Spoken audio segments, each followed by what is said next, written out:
যারা সঙ্গীত চর্চা করেন, এটা একটি আধ্যাত্মিক বিজ্ঞান। আমাদের ভগবতীয় ৬৪ কলার একটি অঙ্গ সঙ্গীত, সহজ পরিভাষায় গান। কিন্তু আমি কিন্তু ওই বোম্বের ডিস্কো ডান্সের কথা, ডিস্কো গানের কথা বলছি না, ঠিক আছে? একটি ইউনেস্কো পুরস্কার পেয়ে গেলেন, কি আপনি অস্কার পুরস্কার পেয়ে গেলেন, তার মানে আপনি কিন্তু বিশাল বড় একটি সঙ্গীতজ্ঞ ব্যক্তি, এরকম নাও হতে পারে। তার মানে আমি তাদেরকে অপমান করছি না। আজকাল যা সংস্কৃতি দেখছি, ঠিক আছে, তো সেই সব গান বাজনার ব্যাপারটি আলাদা। আমাদের ভারতীয় সনাতন পদ্ধতির যে সমস্ত শাস্ত্রীয় সঙ্গীত পরম্পরা চলে এসেছে, আমি সেই সঙ্গীতের কথা বলছি, যেখানে রয়েছে অতি উন্নত একটি সাংস্কৃতিক পদ্ধতি, সিস্টেম, টেকনোলজিক্যাল পদ্ধতি, যেটা সম্পূর্ণ শাস্ত্রীয় এবং যোগশাস্ত্রের সাথে সম্পৃক্ত। যখনই যোগশাস্ত্রের সাথে সম্পৃক্ত হওয়ার কথা বলছি, তার মানে সরোদয় শাস্ত্রের কথা বলছি। এই নাদ থেকে স্বর তৈরি হয়, স্বর মানে আবার শ্বাসবায়ু। এবার চিন্তা করতে পারছেন, দেখুন আপনি যখন শব্দ উচ্চারণ করছেন, সেখানে কিন্তু শ্বাসবায়ুর খেলা রয়েছে।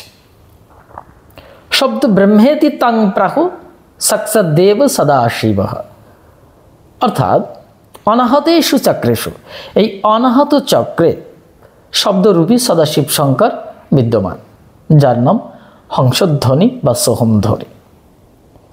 এটা কিসের মাধ্যমে উচ্চারিত হচ্ছে? শ্বাস প্রশ্বাসের ভেতর দিয়ে। স আহম হাংস, এই নিঃশ্বাস এবং প্রশ্বাসের খেলা চলছে। যদি কেউ এই ভারতীয় শাস্ত্রীয় সঙ্গীতের পরম্পরা অনুসারে আসেন, তাদেরকে অবশ্যই এই সরোদয় শাস্ত্র সম্পর্কে জানতে হবে। কারণ সঙ্গীত এটা একটি অতীন্দ্রিয় আধ্যাত্মিক জগতের গূঢ় রহস্যের ব্যাপার। প্রাচীনকালের যত বেদ, বেদান্ত, উপনিষদ, বর্তমান কালের গীতা উপনিষদ, গীতা বলে যারা বোঝেন, সেটাও কিন্তু অনুষ্টুপ ছন্দে রচিত, অর্থাৎ ছন্দের কথা চলে এসেছে, এই ভাইব্রেশনের কথা চলে এসেছে। মুখ্যত আমরা 7টি ছন্দ পাই, সেগুলোকে আরও পর্যায়ক্রমিক ধারায় আরও অনেক ছন্দ রয়েছে, 21টা, 22টা, 24টা, এরকম আরও ছন্দ রয়েছে। তার মানে যারা সঙ্গীত চর্চা করছেন, এই বিষয়গুলো জানতে হবে।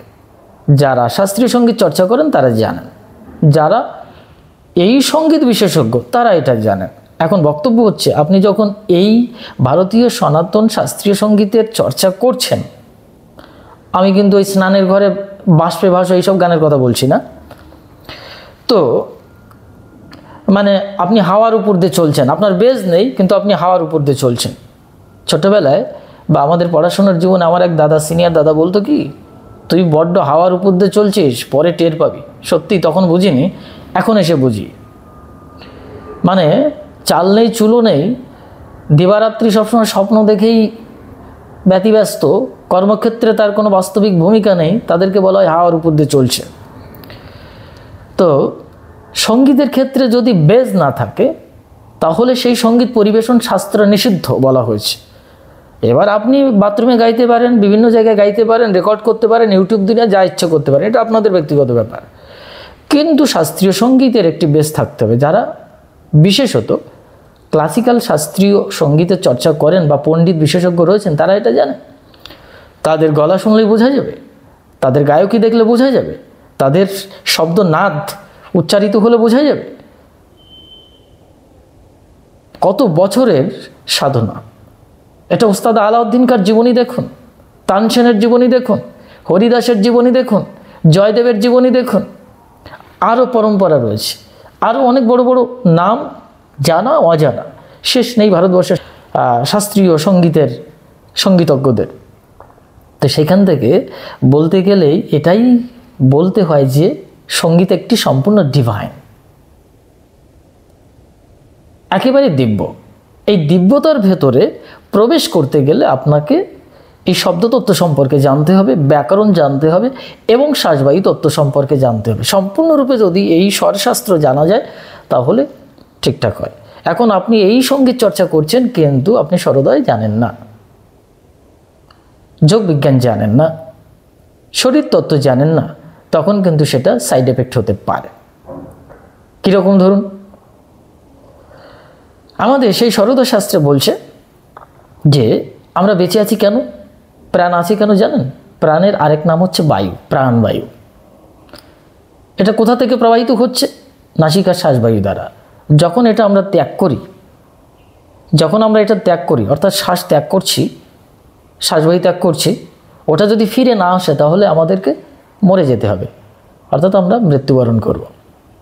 তাই এই শ্বাসবায়ু প্রবাহিত হয় একটি নির্দিষ্ট মাত্রায়, নির্দিষ্ট গতিতে।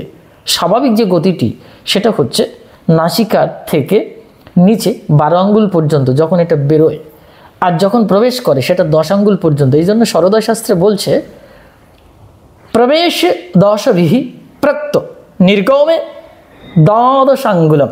অর্থাৎ যখন এই শ্বাসবায়ু প্রবেশ করছে, নিঃশ্বাস প্রবেশ করছে, তাহলে সেটা 10 আঙ্গুল পর্যন্ত ভেতরে যাচ্ছে, আর যখন এটা বাইরে যাচ্ছে তখন 12 আঙ্গুল। এটা যদি থাকে তাহলে আমাদের প্রাণবায়ু ঠিক থাকে, অর্থাৎ আমাদের প্রাণের ক্ষয় হয় না। কিন্তু সঙ্গত শাস্ত্রীয় সিদ্ধান্ত বলছে যদি এই 12 আঙ্গুলের নিচে চলে যায় তখন আমাদের প্রাণের ক্ষয় হয়। কেন এত কথা বলছি? মূল কারণটি আমি অবশ্যই যাচ্ছি। কারণ যারা সঙ্গীত চর্চা করেন, গান গায়, অর্থাৎ গান গাওয়ার সময় আমাদের এই প্রাণবায়ু 16 আঙ্গুল পর্যন্ত চলে যায়। শাস্ত্র কি বলছে? গায়নে ষোড়শ আঙ্গুল্য, পরিষ্কার বলা আছে 16 আঙ্গুল, 16 আঙ্গুল পর্যন্ত প্রবাহিত হয়। এটা পরীক্ষা করলে জানা যায়। আপনি একটি শলাকা নাকের সামনে দিয়ে ধরবেন, তার সামনে একটু তুলে দেবেন, আলতোভাবে সোজা করে ধরবেন আর শ্বাসবায়ু ত্যাগ করবেন, দেখবেন নড়ে উঠবে। ধীরে ধীরে নিচে নামাবেন, যে পর্যন্ত গিয়ে শ্বাসবায়ুর মাধ্যম দিয়ে নড়ে উঠবে আপনি ধারণা করলেন ওই পর্যন্ত হচ্ছে আপনার শ্বাসবায়ু প্রবাহিত হচ্ছে। এটা হচ্ছে পরীক্ষা করার সাধারণ নিয়ম তুলা দ্বারা। এখন গানের ক্ষেত্রে যদি 16 আঙ্গুল হয় তার মানে কিন্তু আপনার প্রাণবায়ু ক্ষয় হচ্ছে। এখন আপনি গান করছেন কি কারণে? নাদের সাথে মিলবার জন্যে, পরানাদের সাথে মিলবার জন্যে। পারা, পশ্যন্তি, মধ্যমা, এইসবগুলো তো আছেই। যারা সঙ্গীত পরিবেশন করেন, সঙ্গীত চর্চা করেন তারা জানেন। তো পরানাদ, আমরা বাইখারি লেভেলে কাজ করছি। বাইখারি মানে ছড়িয়ে পড়ছে যে শব্দগুলি, বিখরিত হচ্ছে। পরানাদ থেকে যে শব্দগুলো স্থূল আকারে এসেছে, যেটা আমরা এখন কথা বলছি, শুনছি, এইসবগুলো বাইখরে। তারপরে যাবে মধ্যমা স্তর। মধ্যমা স্তর হচ্ছে এই হৃৎপিণ্ডে। তারপর আছে পশন্তি লেভেল। এগুলো সবই একটি ইনভিজিবল জায়গা। যখন পরানাদে যাচ্ছে তখন আর এসব কিছুই থাকছে না। আলটিমেটলি তখন সে বিলয়প্রাপ্ত হচ্ছে। আমাদের উদ্দেশ্য সঙ্গীতের সেই পরানাদে সংমিশ্রিত হওয়া, নবম নাদ বা 12টা নাদ ভেদ করা। এটা যদি করতে হয় তাহলে আপনাকে অবশ্যই প্রাণবায়ুর কাজ করতে হবে। আলটিমেটলি যখন আপনি প্রাণবায়ুকে নিয়ন্ত্রণ করতে পারেন তখন একদিকে যেমন আপনি মৃত্যুঞ্জয় হতে পারেন, অর্থাৎ আপনার আয়ু ক্ষয় হয় না, আর দ্বিতীয়ত আপনি পরামুক্তি লাভ করতে পারেন, অর্থাৎ পরানাদে মিশে যেতে পারেন। ভারতীয় সনাতন শাস্ত্রীয় সঙ্গীতের মূল প্রতিপাদ্য বিষয় বা মুখ্য গুরুত্বের দিক হচ্ছে এটা। এই জন্যে 16 আঙ্গুল যদি প্রবাহিত হয় অর্থাৎ 4 আঙ্গুল এক্সট্রা হচ্ছে, অর্থাৎ আপনার আয়ু অর্থাৎ প্রাণন শক্তি নষ্ট হচ্ছে। কিন্তু সঙ্গীতের উদ্দেশ্য কী ছিল? প্রাণন শক্তিকে উজ্জীবিত করে প্রাণায়াম, প্রাণ মানে প্রাণবায়ু, আর আয়াম মানে বিস্তরণ, বর্ধিতকরণ, বাড়ানো বা নিরোধ, অনেক অর্থে এখানে বলা আছে। অর্থাৎ প্রাণবায়ু যেটা বাইরে বেরিয়ে যাচ্ছে, ক্ষয় হয়ে যাচ্ছে, সেটাকে নিরোধ করে দেওয়া, বন্ধ করে দেওয়া। কিন্তু সঙ্গীতের পরিভাষায় যদি বলতে হয় তাহলে 16 আঙ্গুল হচ্ছে, তার মানে প্রাণবায়ু ক্ষয় হচ্ছে। আপনি কি করবেন? এই জন্যে এই প্রাণবায়ুকে নিয়ন্ত্রণ করতে গেলে প্রাণায়ামের কাজ করতে হয়। যৌগিক ফর্মুলা অনুসারে যদি আপনি ক্রিয়া করেন তাহলে আস্তে আস্তে ধীরে ধীরে এটা 4 আঙ্গুলে নিয়ে যাওয়া যায়। 4 আঙ্গুলে যদি কোনো সাধক যোগী নিয়ে যেতে পারে বা 2 আঙ্গুলে, 1 আঙ্গুলে নিয়ে যেতে পারে, সেই ক্রমান্বয়ে ক্রমানুসারে তার শক্তি লাভ হয়, এক প্রকারের অষ্টসিদ্ধি লাভ হয়ে যায়। তার মানে যখন তানসেন সঙ্গীত পরিবেশন করছেন তখন দেখা যাচ্ছে গাছের পাতা ঝরে পড়ে যাচ্ছে। আরেকজন সঙ্গীত পরিবেশন করছেন, ঝরে যাওয়া পাতার বৃন্তের ওই স্থান থেকে, মানে বৃন্তের যে জায়গাটি ছিল সেখান থেকে আবার নতুন করে অঙ্কুরিত হচ্ছে নতুন পল্লব পাতা। আবার যখন ওস্তাদ আলাউদ্দিন খাঁ ভাইরাবি করছেন বা ভাইরাব করছেন বা সরস্বতীর স্তুতি করছেন বা মেঘমাল্লার করছেন, তখন দেখা যাচ্ছে কি অসময়ে বৃষ্টি হচ্ছে। উনি আহ্বান করেছেন, বৃষ্টি হচ্ছে। উনি ভাইরাবি করছেন, ভাইরাবি জগন্মাতা মা কালী জাগ্রত হয়ে গেছেন। এ কোন নাদে? ওনারা পরানাদেই সংমিশ্রিত হয়েছিলেন। এই জন্য মনকে অতীন্দ্রিয় ভূমিতে নিয়ে যেতে হয়। যদি ভালো করে বিশ্লেষণ করা হয় তাহলে তাদের এই শ্বাসবায়ু নিয়ন্ত্রণে ছিল। অর্থাৎ আপনি যদি সত্যি প্রাণবায়ুকে ক্ষয় করতে না চান আর সেই পরানাদে এবং অমৃত তত্ত্ব লাভ করতে চান, অর্থাৎ এই শব্দ ব্রহ্মের যে অস্তিত্ব, পূর্ণ সত্তা, সেখানে যদি যেতে চান, ভারতীয় এই শাস্ত্রীয় সঙ্গীতের পরম্পরা অনুসারে বিলোম প্রক্রিয়া, তাহলে আপনাকে এই শ্বাসবায়ু নিয়ন্ত্রণ করতে হবে।